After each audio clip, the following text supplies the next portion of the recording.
I always hated that old spinster on the corner of Redbud Drive. When I was growing up and didn't know any better, I used to think she was a witch or monster or something. I didn't know about crazy cat ladies and alcoholism at the time, so for some reason in my child's brain I just assumed she was cutting up little girls and boys to feed to her army of strays. Since everyone in my class was convinced that she was the spawn of Satan, I asked my dad why no one did anything about it.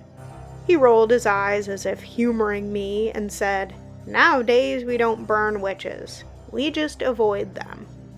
I'd always pedal my bike fast at the corner, ignoring the stop sign and even the honks of oncoming traffic as I steered my lavender cruiser homewards.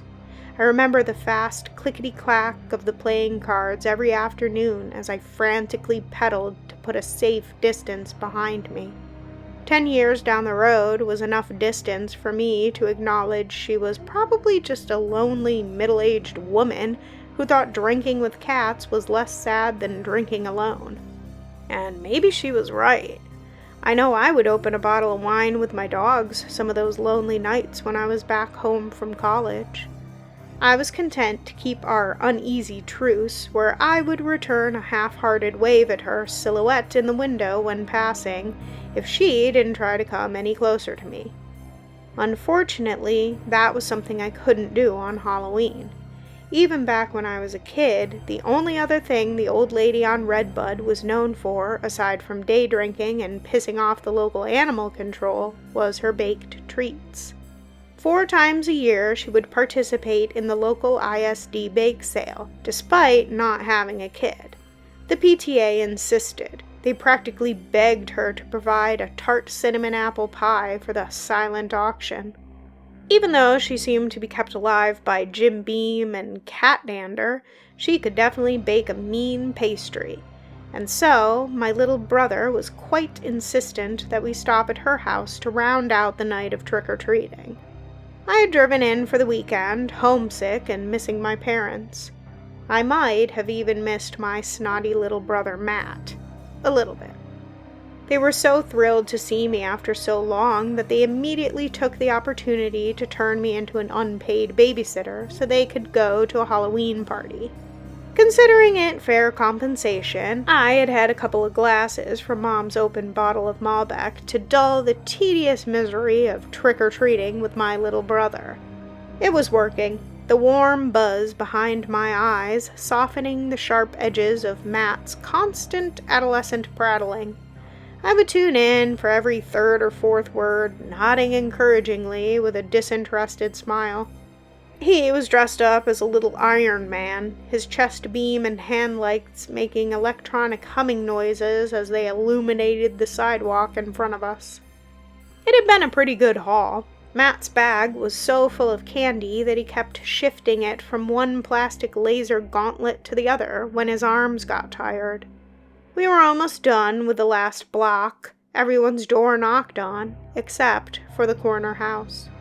At 3 in the afternoon, and from a safe distance, I had managed to suppress my childhood fears, but just past 9 on Halloween, the old paranoia started to creep back into my stomach. I was trying to think of something I could bribe Matt with if he would just let us skip the house, when he made a whoosh noise and ran up the driveway toward the witch's door. I was tempted to write the little bastard off as a lost cause and head home, but he turned around halfway to make sure I was coming with him. The gravel crunched under my sneakers as I walked past the station wagon she had parked there before I was even born. I turned nervously to glance toward the dusty side windows of the dead vehicle. Through the grime, a half-dozen cats watched me from the safety of the other side of the glass. I could hear their chorus of rumbling growls, warning me to not try anything funny or get close. There were more peeking from beneath the house, their eyes glowing from the headlights of a passing car. They paced behind the overgrown skirt of the house, dozens of them having made the foundation of her house their nest. I tried to ignore the army of strays as Matt took the stairs up the witch's porch 2 at a time. He hopped onto the welcome mat with both feet, straining for a minute to reach the doorbell. As soon as it buzzed, he struck up a pose, ready to blast the lady if she didn't comply. The door creaked open ominously, just as I caught up with Matthew.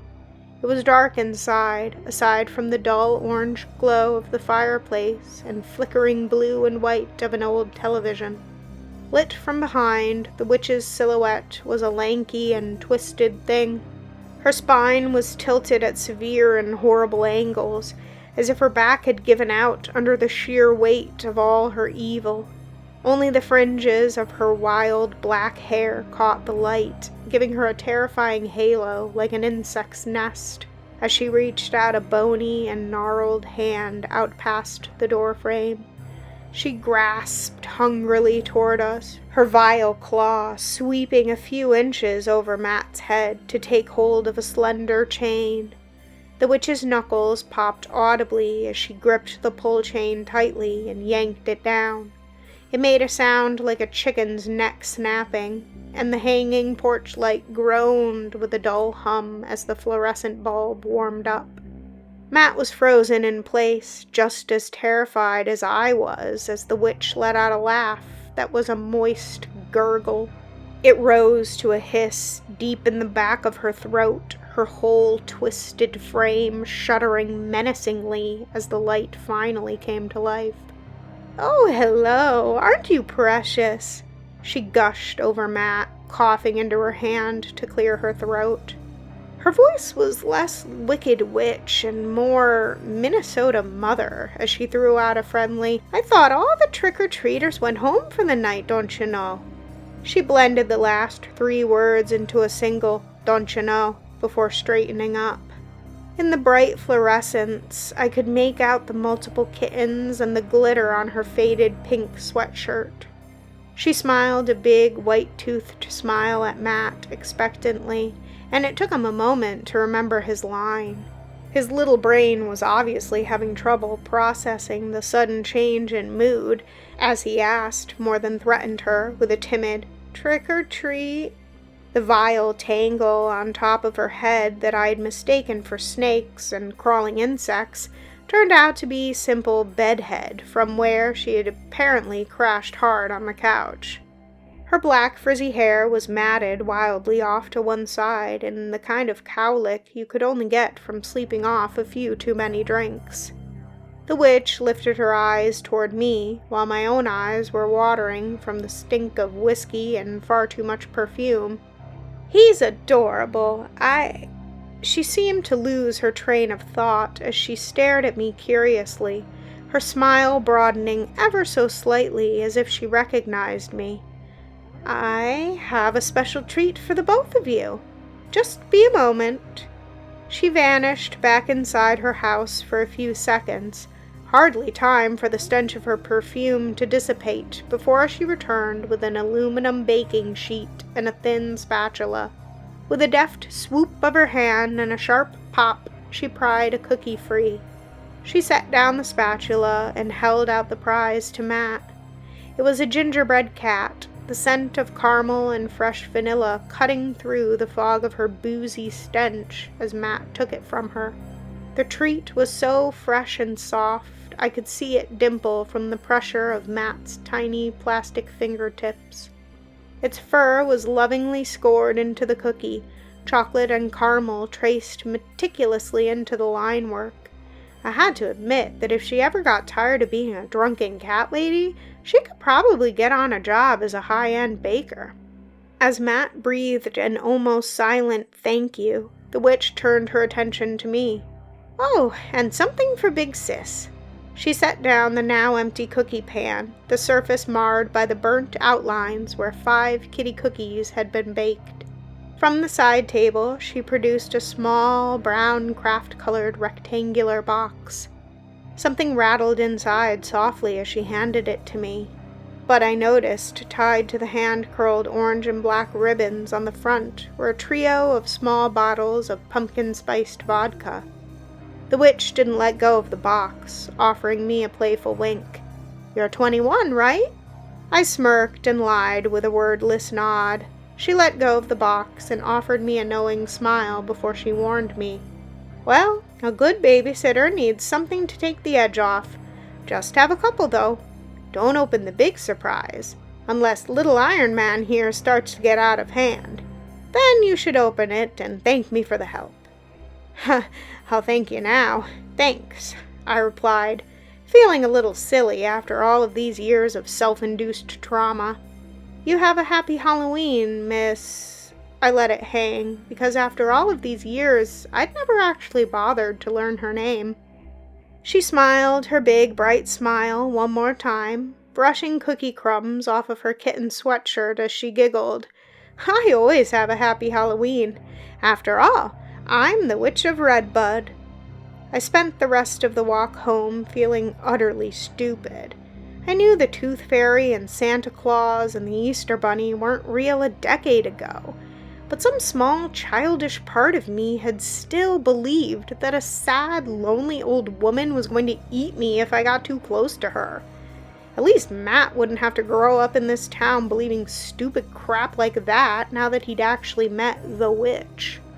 He was merrily scarfing down the gingerbread cat as we walked, the gummy caramel causing him to smack and chew loudly with each bite until it softened. By the time we got home, he had a little Tony Stark mustache and goatee made of dark chocolate, and I told him to go wash it off. I prepped a cup of decaf, waiting for the Keurig to spit and hiss at the end before emptying 2 mini bottles of pumpkin vodka into the cup. My buzz was wearing off, and I knew Matt was going to be up for at least another hour from the sugar high alone. He returned from the bathroom with his helmet and gloves taken off, knowing full well he would need the full range of motion in his fingers if he was going to sort through the candy efficiently. Efficient candy sorting went like this. We dumped the bags over, separating the hard candy bullshit from the good stuff, like Ziplocs of cookies and fudge, fun-sized chocolates, and big spender full-sized bars. For safety concern purposes, we would eat every 5th or 6th piece to make sure there was no THC or razor blades hidden in the Snickers bars. After 2 peanut butter cups, half a Toblerone, a bag of chocolate cookies, a mini toffee bar, and the 3rd mini bottle of pumpkin vodka, I was done with the inspection. Matt wasn't content and gorged on what had to have been half his body weight in sugar. I sent him to bed just before 11.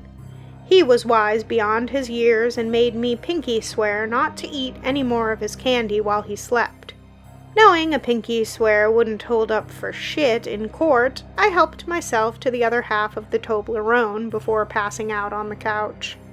I was awakened by a clammy child's hand pushing on my face. I sat upright suddenly, arms flailing like I'd just woken up after a power blackout at a frat house party. As my bleary eyes focused, I could see Matt was standing by the coffee table, clutching his stomach and sniffling at me. My stomach hurts. No shit, I replied, before remembering that I was dealing with a child. He was still new to the idea that overindulging led to consequences. It was better he learned on chocolate instead of booze like his sister. You ate a lot of candy. Have you taken a Pepto? Matt shook his head slowly, opening his mouth to speak. Instead of words, a torrent of blood and congealed chocolate spilled past his lips and onto my face. I screamed, leaping off the couch and trying to wipe the gore out of my eyes. I felt my own gorge rise as I tasted the blood and peanut butter, instantly awake and sober. Matt continued to empty the contents of his guts onto the white sofa, and even though I was worried for Matt, my first thought was that my parents were definitely going to blame the couch on me. I carried him to the kitchen as the vomiting subsided. Unfortunately, without that awfulness to occupy his throat, now Matt was screaming shrilly and flailing on the tile in the grip of a seizure. I called 911, rattling off our address while Matt tore his shirt off with a mewling shriek. The dispatcher was telling me it would be around 10 minutes as I watched my brother's stomach twist and deform. Something was inside him, desperately trying to get out. Matt's stomach was distended, as if he were pregnant, the thrashing limbs of something inhuman within causing the skin to redden and bulge. He twisted and kicked, desperate for the pain to end, knocking the sole of his tiny foot against the kitchen table. The box the witch had given me fell over the edge and landed with a thunk and a rattle. On the bottom of the box, written in a playful filigree, were the words, "You should open me now." In that moment, I remembered the almost playful way she'd said that if Matt started to get out of hand, I should open it. Desperate beyond any rational thought, I leapt onto the box, tearing it open. I felt my heart sink at the sight of what she had packed for me. Inside, nestled on top of purple and black tissue paper, was a bright, orange-handled box cutter. In the same cheerful and elegant handwriting were 2 words, "You're welcome." I kicked the box away, shaking my head as Matt squealed and coughed up a dark bubble of blood. He was growing pale, a blue tinge settling into his quivering lower lip. His stomach settled as his chest rose. Matt had stopped breathing, his eyes pleading as whatever thing was inside him decided to try and escape through his esophagus. He was choking on whatever it was as it tried to burrow out of his throat. Tears streaked down his face, cutting paths through the blood on his cheeks.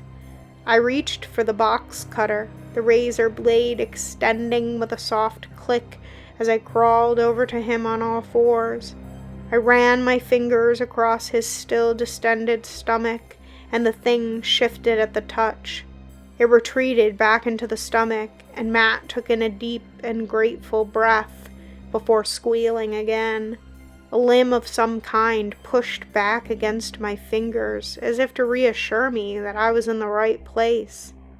I didn't want to watch, but I wasn't going to cut Matt open with my eyes closed. He struggled, his little frame surprisingly strong as I put a knee on top of his chest to hold him down with my weight. The blade was blessedly sharp, and the tissue almost leapt apart as I cut in. Blood gushed from the wound, but I paid it no mind as I widened the hole. I had a sense of déjà vu as I finished the 2-foot-long cut, and I held open the gash. The thing inside sounded just like the witch's cats warning me away with a keening growl. It came out head first, a chocolate and tan calico cat, its fur caked in blood and streaks of actual chocolate. The thing had an appalling likeness to the gingerbread cookie version, even sporting a single mismatched dot of white fur where stray frosting had landed on the original. It leapt past me and ran out of the kitchen, leaving a trail of bloody paw prints on the white tile floor. I was too busy trying to stifle the blood with Matt's t-shirt to chase the thing. The paramedics were a couple minutes early, thankfully, but too late by far to have saved Matt if I hadn't opened him up. The police officer was kind enough to tell me during the questioning that Matt was going to be fine, and he reassured me that I would get to see my parents again once he had finished taking my statement. I was too broken at that point to even consider lying. I told him everything. I confessed to everything, even stealing Mom's wine. It was only as I finished that it dawned on me that no one would believe me. I was going to be arrested, or worse, committed to some loony bin where my parents would never visit and I'd never be let out. What's going to happen to me? We're done. I got your statement. Your parents are waiting, but I'm going to have a word with them first. What's going to happen to me? I repeated, the strain causing my voice to break as he closed his notebook. You're going home, he replied. I was too wrapped up in my own trauma to notice that the detective was clearly going through some shit of his own.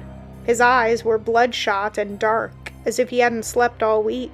He sighed and rested a hand on mine. I have to go talk to the other kids. Just wait here until I finish, and I'll take you to your parents. Other kids? It was when he said other kids that everything fell into place and I understood. I remembered that the witch's baking sheet had the outline of 5 cookies baked into it. And I remembered all of those cats on her property glaring at people and warning them away. All of those cats. I knew then that if I ever went by and watched long enough, I'd spot that chocolate and tan calico with the white spot. I never tested that theory, and the cops never arrested her. They hadn't bothered to even question her in 20 years of Halloweens. What would they put on the report? That she was growing cats out of gingerbread in children's bellies? It was insane. No one outside of town would ever believe it. 2/3 of the townies themselves wouldn't believe it. Like my dad said all of those years ago, nowadays we don't burn witches, we just avoid them. So, all I can do is warn you. Stay away from the old witch at the corner of Redbud, and if you can't do that, at least check for razors in the candy.